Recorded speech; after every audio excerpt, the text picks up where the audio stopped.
Merci Jacques. Ok, l'hôtel nous a fait dire qu'on doit être dans 15 minutes en train de manger. Néanmoins, on va essayer de prendre les questions pendant à peu près 10 minutes. Donc, je vous laisse la parole.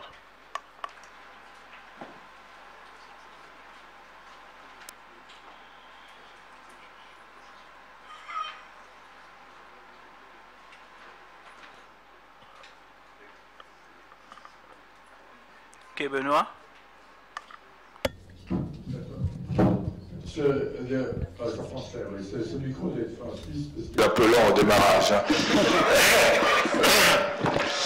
Puisque personne ne pose de questions, j'ai décidé, j'ai quand même pas seulement de questions. En fait, j'étais très intéressé par la contribution de Samir, qui était plus. Maybe I should mention it in English for you because it was. Peut-être que je devrais le mentionner en anglais pour vous. C'est plus scientifique.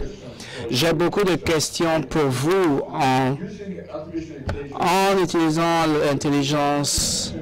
Utiliser l'intelligence artificielle est une très bonne idée. J'essaie de promouvoir cela aux États-Unis sans succès. Mais je suis impressionné de voir que votre SERP n'est pas un SERP typique parce que vous faites beaucoup de recherches et vous créez des outils.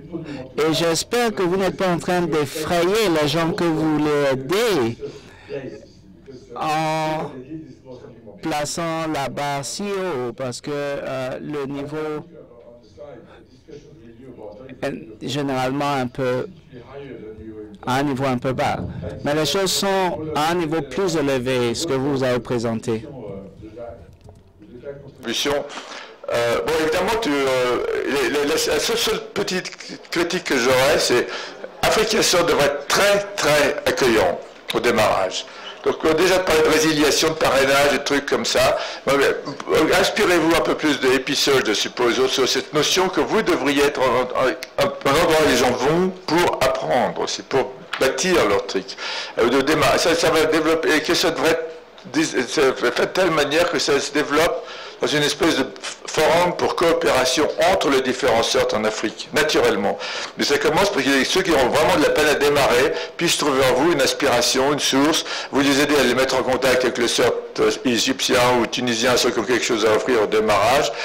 Et puis après ça, ce que je veux dire, parce que le système, comme ça manque, il n'y a pas beaucoup de choses, ça manque un petit peu ce sens que vous êtes là pour aider aussi l'Afrique pour démarrer, et puis ensuite pour être aussi le corps, enfin, c'est tout ce que j'ai à dire. Il n'y a pas que merci Benoît. Atep.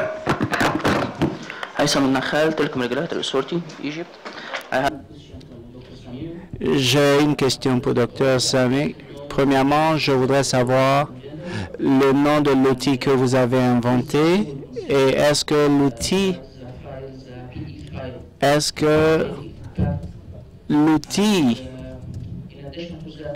permet que le fichier PE soit déjà empaqué. On va prendre deux questions additionnelles. On va essayer de passer rapidement aux réponses. Samir? Ok. Merci beaucoup. Je viens du Soudan. Je ne sais pas si c'est une question ou pas, mais c'est pour la présentation de Mohamed Diop. Je suis très intéressé par le modèle de registre et le modèle avec l'ICANN. Et nous, en tant que, je ne sais pas quel autre pays où c'est, je ne sais pas s'il peut faire confiance à l'ICANN. Je ne sais pas si ce modèle peut servir notre continent parce que ICANN n'est pas indépendant. ICANN dépend d'un pays et les régulations, la réglementation de ce pays affecte les opérations d'ICANN. Et je ne sais pas comment nous pouvons faire confiance à une telle organisation. Bonjour, merci. Mon nom c'est Yaobi, je travaille pour ICANN, mais je vais parler d'abord de quelque chose qui est un peu très à l'ICANN. En fait, je veux dire que aujourd'hui, tout le monde doit contribuer pour ce qui se fait à l'ICANN. Moi, avant de joindre l'ICANN, j'étais vraiment actif en tant qu'individu. Et je crois que tout le monde doit faire ça. Et c'est ce que je veux ajouter aux communicateurs. Les communicateurs ont dit qu'il faut que tout le monde contribue. Et c'est possible. Donc, si chacun d'entre nous, nous allons sur myicann.org, on peut s'enregistrer, on peut participer. Et c'est la réalité. C'est-à-dire qu'au niveau, nous ne croyons pas individuellement, quand nous allons en réunion de l'ICANN, ce n'est pas seulement les IT, les gens de IT qui parlent. C'est tout le monde qui parle. C'est les avocats, c'est les étudiants. Et donc, c'est la réalité. Donc, je crois que pour que nous avancions, nous avons du travail à faire, d'abord au niveau local. Parce que nous pouvons tous aller aux réunions de l'ICANN. Mais comment pouvons-nous participer à distance si nous n'avons pas de bonne connexion dans nos pays? Et ça, personne ne peut le faire de l'étranger pour nous. Donc, c'est au niveau de chaque pays, au niveau national, que nous devons voir comment faire diminuer les coûts. Comme ça, si nous ne pouvons pas participer aux réunions physiques, même à distance, nous avons nos contributions qui peuvent aider. Et la deuxième chose, c'est que, je le dis à titre personnel, pour que nous avancions, il faut que nous enlevons beaucoup le mystère dans ce que nous faisions. Surtout les IT. Par exemple, je vais dans un bureau où une machine est gâtée, puis le câble, c'est le câble qui est déconnecté. Je dis au gars, bon, je vous me lever, je vais voir. Et puis je fais le mystère autour pendant 30 minutes. Et puis le type revient après. Et donc les gens comme ça ont peur. Quand on parle de IT, les gens ont peur, on dit c'est du mystère. Non, il n'y a pas de mystère. Il n'y a pas la magie. Soit on connaît, on ne connaît pas. Donc les gens ont bien dit, il faut qu'on pratique, qu'on mette en œuvre et qu'on enlève le mystère. Comme ça, tout le monde contribue. Donc au niveau de l'ICANN, tout ça, c'est tout le monde qui contribue. Ce n'est pas seulement technique, c'est tout le monde. Donc il faut vraiment que nous, au niveau local, au niveau africain, qu'on avance, que tout le monde participe. Merci. Merci, Ravi.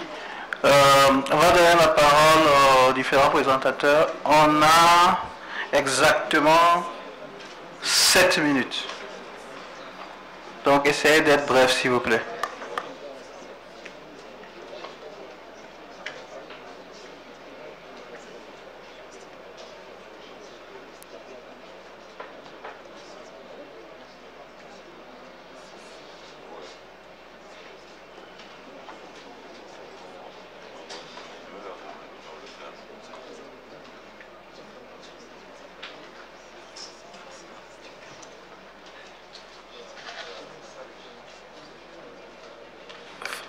First, I'll start to answer question was. Je vais commencer par répondre à la question de HISEP. Pour être honnête, on n'a pas pensé au nom de l'outil jusqu'ici, mais c'est une bonne question, il faut y réfléchir. Et l'autre, c'est la bonne question que tu as posée. Je ne sais pas si on n'a pas réfléchi au fait que ce soit bon ou mauvais, mais ça peut affecter la performance de cet outil. Mais nous allons réfléchir à la présentation de cet outil. Pour le moment, c'est seulement pour Windows, mais on espère pouvoir l'étendre à Unix. Professeur, est-ce que vous pouvez résumer vos deux questions? Bon, plus tard. OK, merci beaucoup.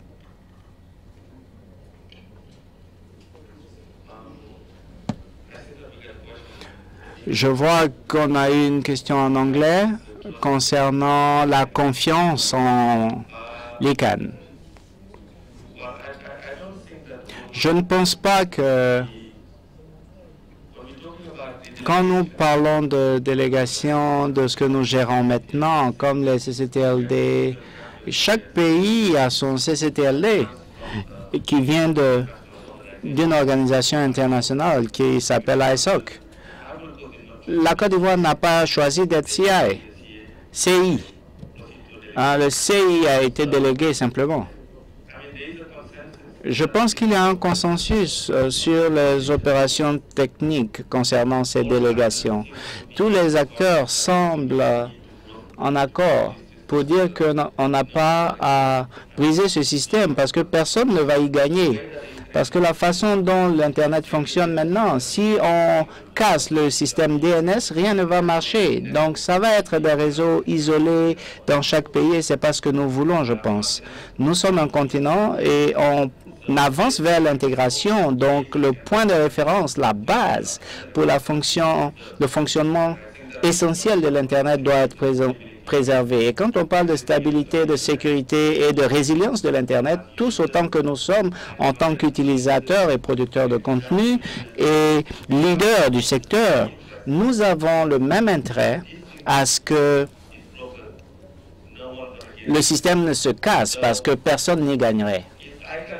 Est-ce que l'ICANN va avoir de bonnes performances ou pas? Ça, c'est une autre question. Et il y a beaucoup de pression qui viennent des autres acteurs pour un équilibre de pouvoir. Sur la question de qui va peser le plus. Et il y a aussi des forums internationaux pour cela. Et il y a un forum qui s'appelle l'IGF, qui a lancé une initiative récemment, qui a réuni les principaux acteurs de l'Internet, qui ont essayé de trouver un équilibre pour dire que ce n'est pas l'ICANN seulement qui va décider de ce qui va se passer. C'est vrai, ils ont une voix importante parce qu'ils gèrent des opérations techniques fondamentales, mais cela n'empêche pas la Côte d'Ivoire, la Somalie ou le Sénégal d'avoir leur propre stratégie et le mettre en œuvre. Donc, nous parlons de coopération et de mise en œuvre sur la question de cybersécurité pour que tout le monde y contribue. Merci.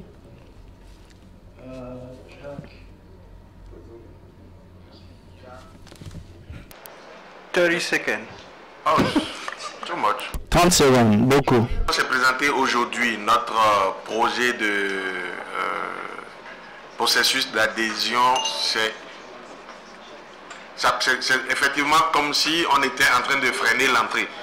Je suis totalement d'accord avec ça et nous allons représenter, revendre le processus d'adhésion pour que ce soit vraiment plus ouvert. Même effectivement, Africa 7 est plutôt un espace entièrement ouvert, entièrement accueillant, entièrement dédié à ses membres. Et donc on va rebrander, remarketiser notre processus d'adhésion. Merci beaucoup. Ok. Merci beaucoup à tout le monde. Merci pour votre patience. Sur cette note, je vais clôturer les deux sessions de la journée. On se retrouve cet après-midi. Le repas dure 1 heure. Donc on se retrouve cet après-midi à 13h30.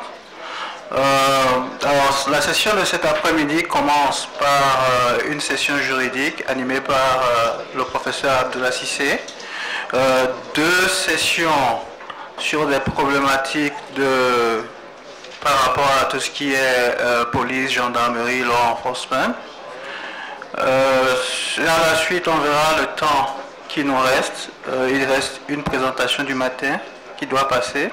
Et dans la deuxième session de l'après-midi, il y aura 2 CERT qui vont présenter leur opération. Je ne sais pas s'ils sont dans la salle. Et ensuite, on aura une session de débat et de discussion. Merci beaucoup et rendez-vous dans 1 heure. Et déposez les casques, s'il vous plaît.